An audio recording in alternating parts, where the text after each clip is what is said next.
Hello and welcome to episode 16 of Mathghamhain Morsels. So tonight, as you might be able to guess if you're familiar with all the ingredients I have spread out, and there's one more that I'll show as I get into this, is going to be how to make a really good spaghetti with Italian gravy. This is again going to be in my Simple Comfort series. And this is just dressing up a really easy spaghetti. I am going to be using a jarred sauce rather than making my own from scratch. But these are all the ingredients I'm going to use in order to dress it up. I'm going to be using ground beef again, which is again that 80-20 ground beef. Then I have a small Vidalia onion that I roughly chopped up. Some meatballs, which I did not make these. I just got Adele's Italian-style meatballs. And those I've already cooked up in the oven. Some sausage, again didn't make them, and they're again going to be Adele's Italian-style sausage, which is one of my preferred brands. They have really good flavor. There are chicken sausages and chicken meatballs rather than beef or veal or anything like that. So if you want a beef or veal, you have to go for a different brand, but these have really good flavor, so I like them. Then mushrooms, of course, which I've just quartered, as you can see. Then it's a rare dish that doesn't include garlic. This one absolutely does. So I have a heaped tablespoon of garlic. Then some capers. A tin of anchovies. This is one of the ingredients that you can decide whether you're going to add in or not. I'm only going to use a fillet or two from this tin. Some black olives. And then some Parmesan cheese. I also have a little bit more cheese that I'm going to be adding to this, but Parmesan cheese is going to be one of the main ones. So this is not exactly how it was made when I was younger, but this is how I first started making spaghetti. Oh, and I forgot, this is some fresh parsley that's just been sliced up, and it's Italian flat leaf. This is how I first started to make spaghetti. It was one of my first dishes when I learned how to cook. Figured out how to cook, rather, because it wasn't exactly learning from someone else. It was mainly just me experimenting. And I am going to throw in a little bit of black garlic at some point, just because, as you can no doubt tell, I absolutely love it. I will catch up with you guys in the kitchen as I start to cook up the beef and then get everything else added to as well. I already have a pot of water boiling on my stovetop, which I'll be throwing my pasta into when this is most of the way done. So I shall join you guys. Oh, and I already cooked up the sausages at the same time as the meatballs. They just got thrown into the oven under a broiler, so they got a bit of color on the outside, as you can see. And the casing on the sausage is nicely colored. These are going to taste amazing. But yes, I'll catch you up in the kitchen. Okay, and here we are in my kitchen. Let me turn on the burner. I'm going to throw it on a high, medium, high. And as you've no doubt noticed, I'm not using one of my cast irons again, because this is another one of the dishes that can be a bit of a pain to clean out of cast iron. So instead, I'm using a, I believe, granite-ware pan that is one of my main substitutes for when I'm not using my cast iron. It works very well. So I'm just going to let this come up to heat. It comes up to heat rather quickly, so we will not have long to wait. And once it gets there, which is just getting hot enough that I can't touch it, even with my asbestos fingers, that's when I'm going to throw in this ground beef. And again, like I said, this is 80-20 ground beef, so a good amount of fat, which means a good amount of flavor. And this might have to be strained when it is most of the way done, just so that I don't have too fatty of an Italian gravy. This is another one that I'm going to care about coloration a fair bit, so I'm just going to let it sit and sizzle. And you guys probably will pick that up on the microphone because I was able to get it to come through nice and clean yesterday. So I'm going to get a nice sear going on one side of it. Then I'm going to flip it, give it a couple moments to start searing, and then break it up just like I did last time.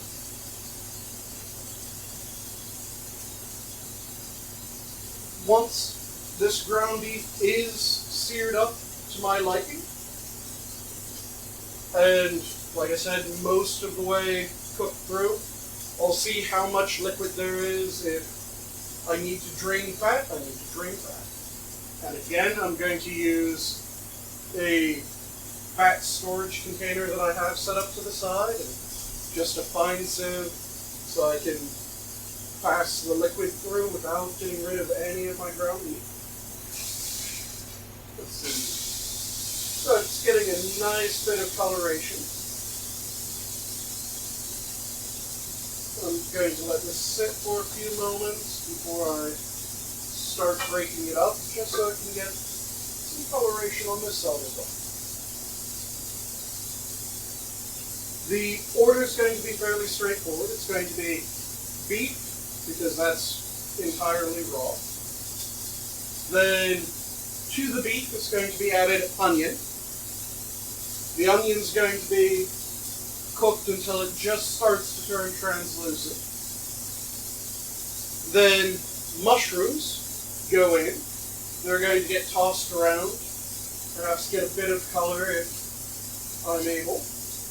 If you don't get some color, it doesn't matter all that much with the mushrooms. If you really want to have color, you can do an additional step that I'm not doing tonight, though I have done it many times before, which is just toss them in some salt and olive oil, toss them into 350 to 400 degree oven, and let them roast for a little bit. And that will lead to very deep, lovely mushroom flavors of the meat. Then, as the mushrooms get warmed all the way through, that's when I'm going to start throwing in additional ingredients. The garlic will either go in right before or right after, depends on how hot my pan is at that point. If I'm worried that I'm going to burn the garlic, I add it later. If I'm not as worried, then I add it early. Then,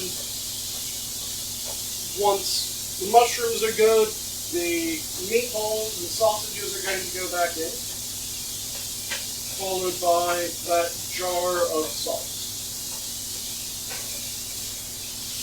And once the jar of sauce is in, I'm going to reduce the heat and start adding in all of my other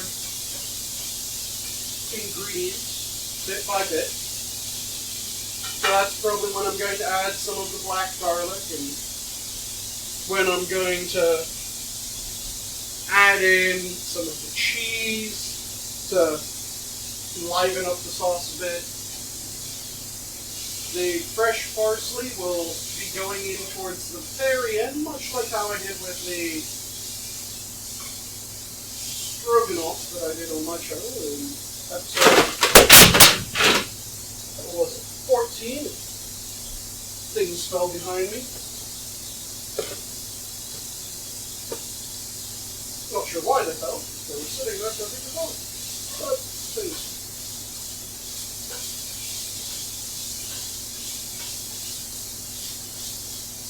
Okay, so the beef has a bit of coloration on it. It's looking good. There's not a horrendous amount of fat in the bottom, but there's a little bit more than I would like. So let me set up my drain can. Give this a toss around and quickly drain off the beef a little bit. I'm not going to get rid of all the fat since I still have the onions to throw in. Just going to get rid of most of it so that I don't have a really bad layer of fat on top of my spaghetti, which is pretty unappealing on spaghetti. Other dishes, perfectly fine. It helps with storage, keeps it fresh longer. Spaghetti doesn't really need that. So there we go. Now let me grab my cutting board. And be very careful I don't knock anything else into it. And just toss in my rustically some people call it, chopped onions, which are still in nice big meaty pieces.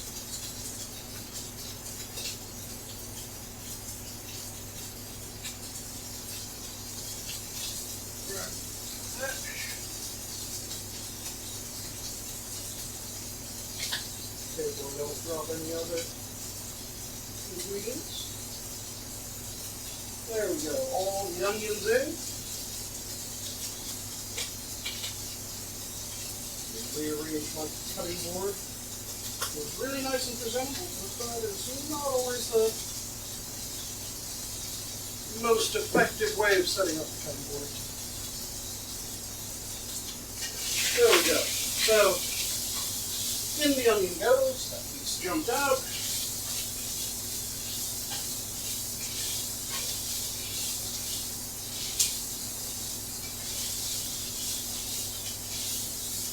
And again, this is just going until the onion goes translucent, so it won't take very long. But it smells absolutely amazing already.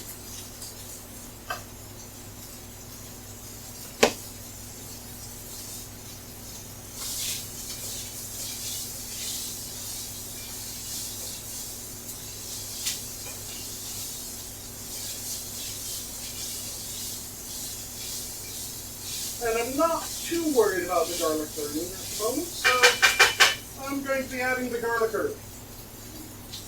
That'll give it more time to infuse the dish. Let the garlic get a little bit of color on it. Oh, that fresh garlic smell once it hit the pan. That is an absolutely heavenly aroma. So, the mushrooms now can go in.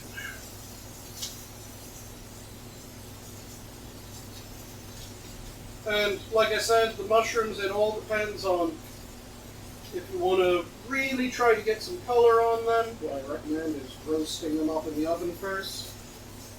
But if you really want to get color on your mushrooms, don't add the garlic as early as I did today. And cook it for a little bit longer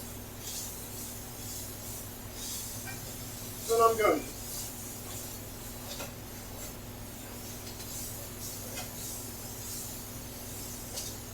Also, one of the things that I sometimes do in order to freshen up the flavor of a jarred sauce, I'm not going to be doing tonight, and that is just adding a splash of a good red wine. I don't think I have a good red wine on hand. I might. Never mind, I lied. I am going to be adding a splash of a good red wine, just to liven up the flavors a little bit more.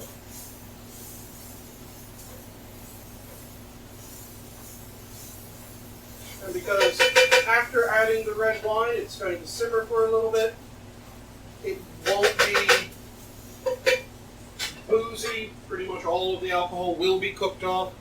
I say pretty much because technically it is almost impossible to cook off all the alcohol unless you end up getting rid of all the liquid.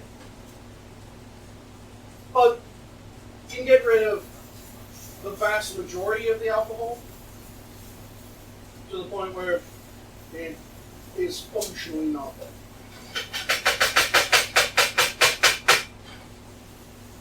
So this is a lovely big skillet of meat, and onion, and mushroom. And to that, I'm just going to add the jar of sauce.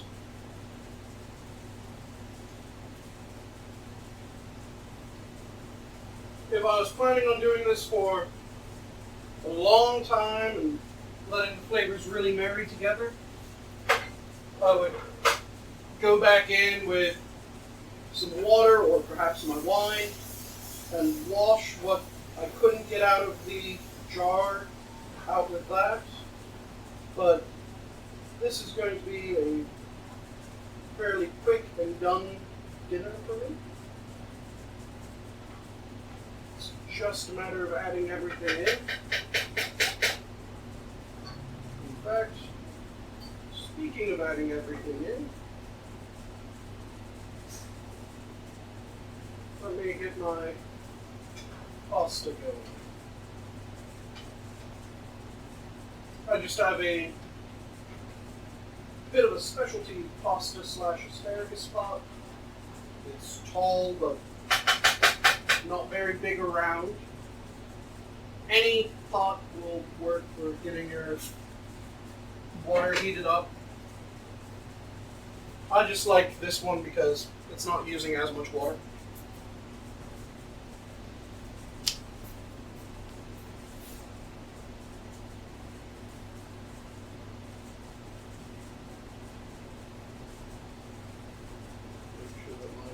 Gets completely submerged.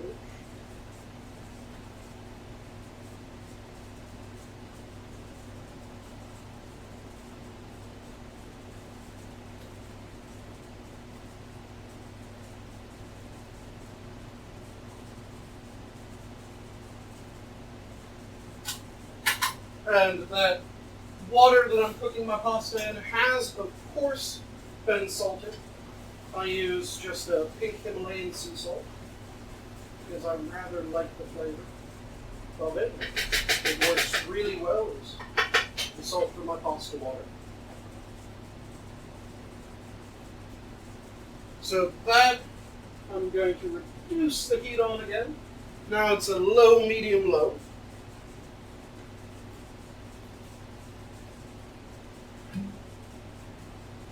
Oh, I forgot to add the anchovy when I was thinking about it. What I would have done normally is add in the anchovy a little bit after adding in the onion and let it kind of dissolve and cook with the onion, but it'll dissolve blend with this, so I'm still going to add it in. I like the added little bit of umami that it gives. A little bit of salty, a little bit of umami.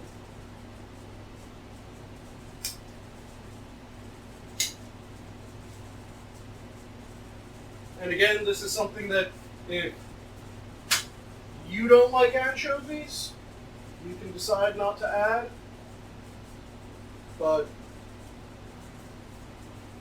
this is a great way of sneaking it into a meal. If you want to eat anchovies, but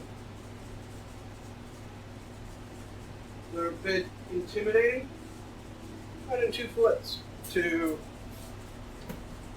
a pasta sauce as you're cooking it. Because as they cook down, they will absolutely just dissolve into this. And you won't see any obvious bits of anchovy, you'll just have this lovely flavor throughout.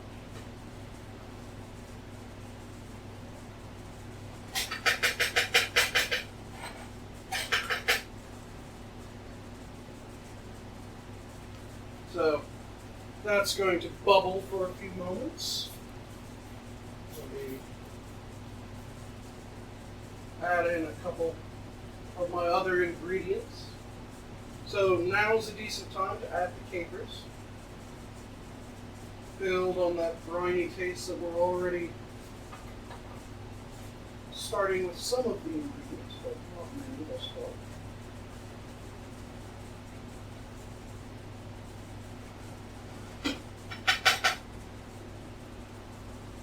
And this is a point where you should really start tasting your sauce. Because this is when you'll be able to tell if you want to add another splash of the wine, you want to add some more capers, you want... Does it need some salt? Does it need another herb to balance it out a bit? I'm going to grab some meat.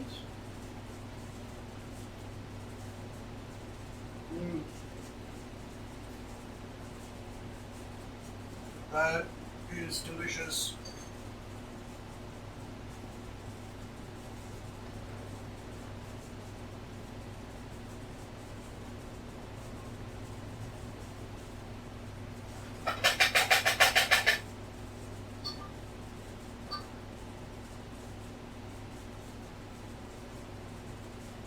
So, now then, you can also add some of that Parmesan cheese that I have.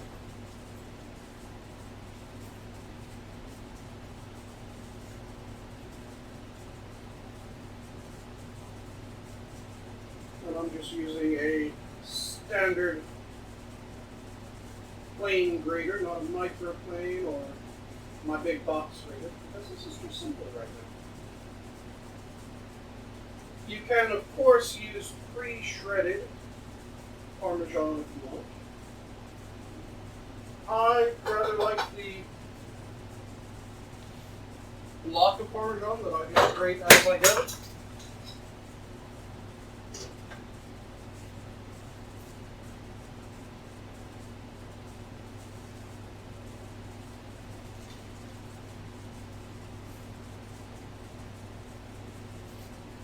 So, add in the cheese, mix it around.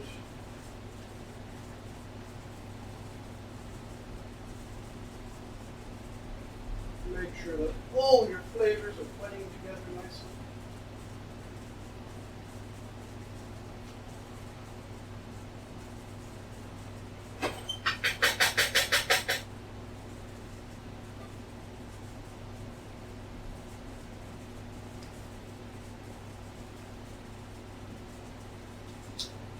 Check on my pasta.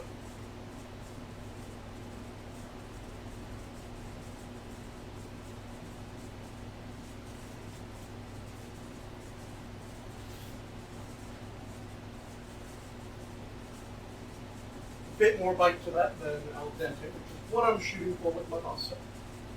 So,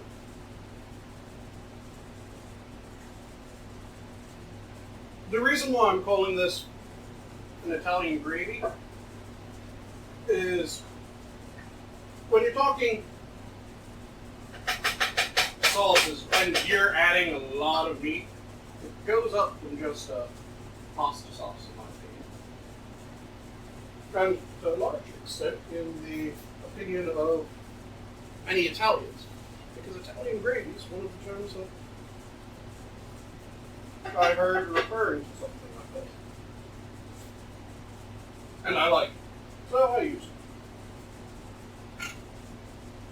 I do have one that I make entirely from scratch, which I'll show you guys at some point.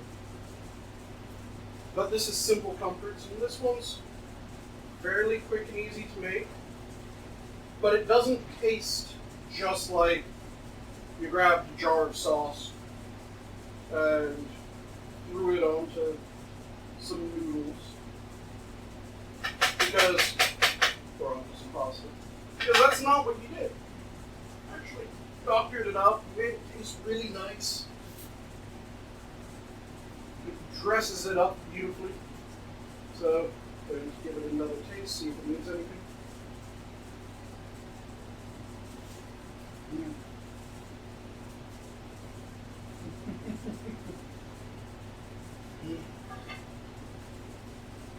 Absolutely delicious. I'm going to add the black olives at this point.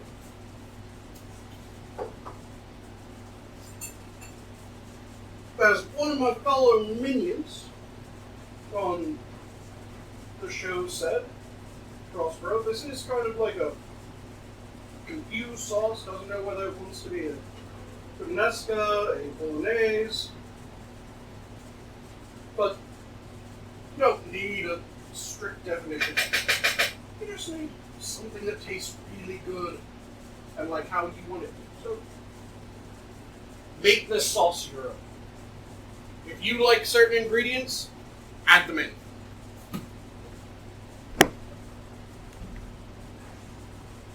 Speaking of adding in certain ingredients that you like the flavor of, let me add in a fair bit of that black garlic. Because that will do magical taste to us.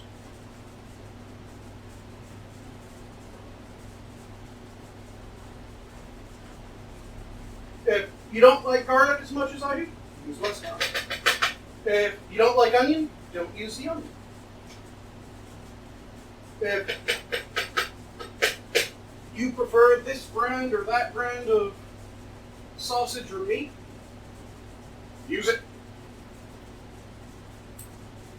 Just like everything, taste, experiment, try new things.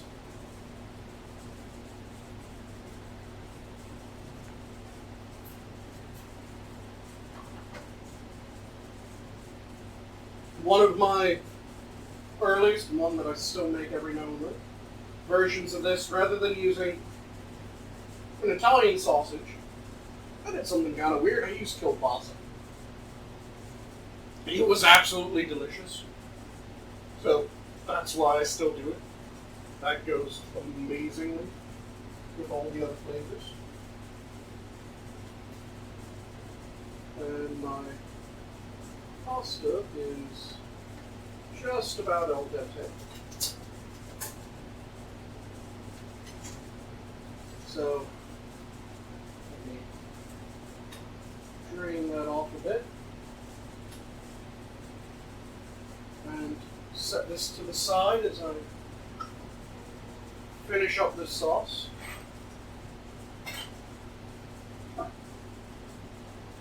So there's no real rules to this. If you want to make this really simple for your family members, cook up a lot of spaghetti noodles.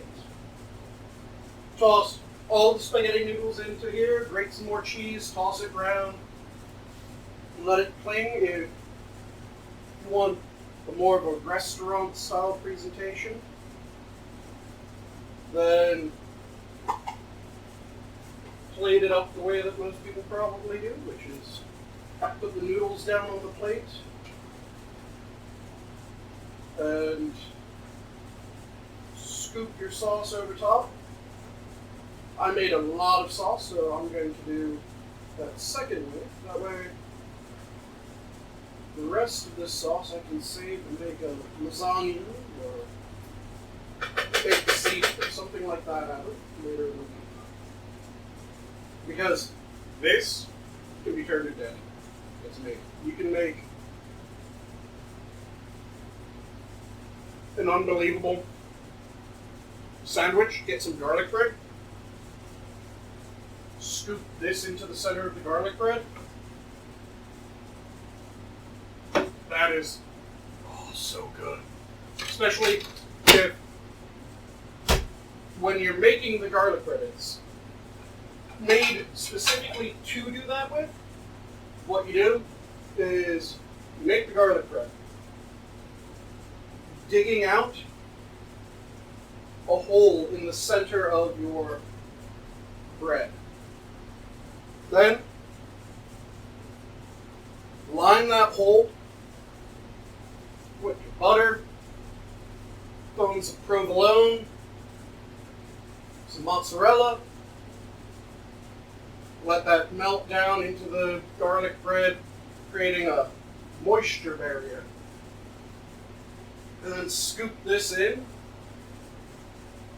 and you have this beautiful, beautiful Italian truncheon that is absolutely delicious.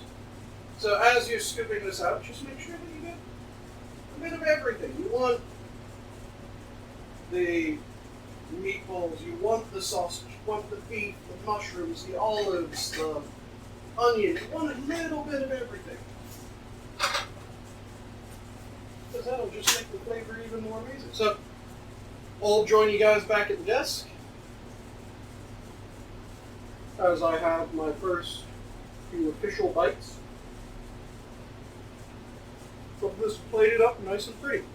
Here we are with that gorgeous plate of spaghetti. That sauce just heaped up on the noodles. And who doesn't have a nice big heap of Parmesan just right on top of their spaghetti and meatballs, or spaghetti in general? So let me just completely cover this mound.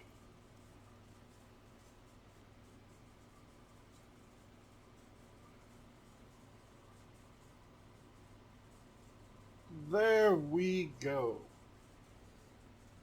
An absolutely fantastic mound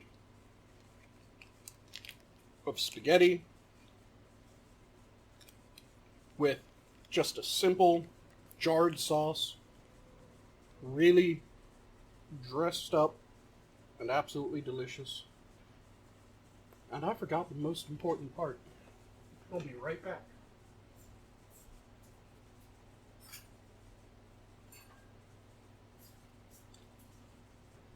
I made a really stupid mistake. How am I going to eat this amazing plate of spaghetti without a fork and spoon? So, first off, let's have one of the meatballs just kind of dipped into my mound of Parmesan.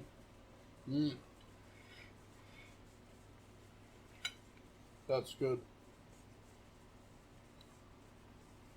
Bit of sausage.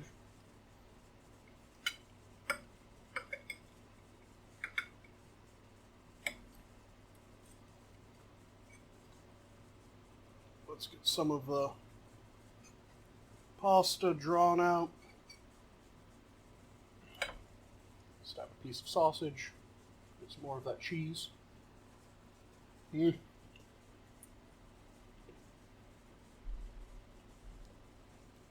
This hits all the right tastes. You get the saltiness of the capers and black olives and Parmesan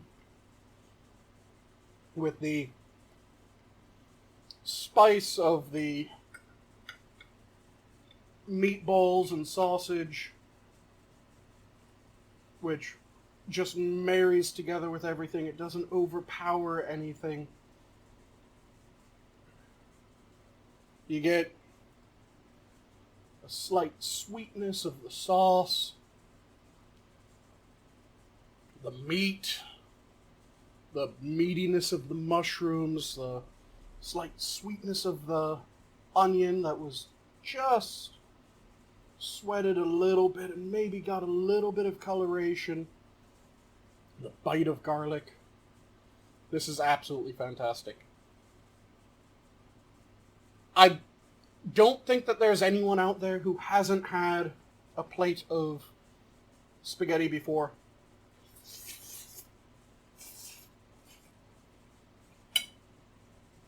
But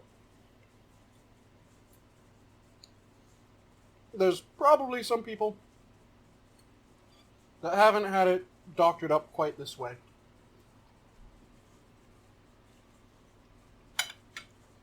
So, if you haven't had spaghetti with all the fixings, every stop pulled out, cheese and meat, and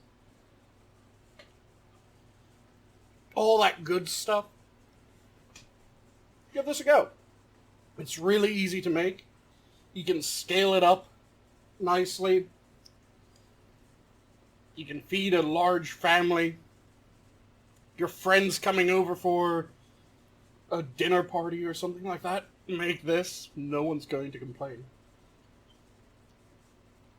It is just absolutely delicious. It is simple, good, comfort food that doesn't take all day to make. You guys watched every part of it, with the exception of, like, maybe 5-10 minutes just cooking the sausages and meatballs under a broiler. Everything else you saw. So, I'll leave you off with the standard of try new things. Try old things. Enjoy your food, enjoy cooking it, enjoy eating it, enjoy just being able to relax. Have a good meal. Makes you feel whole, makes you feel alive, makes you feel like a person. Even if you're having a bad day, making a good meal, it can make the day a hell of a lot better. So enjoy your food, enjoy cooking, try new things. Try this dish. Let me know what you think. Let me know what you would do different with this dish. And with that, have a good one all.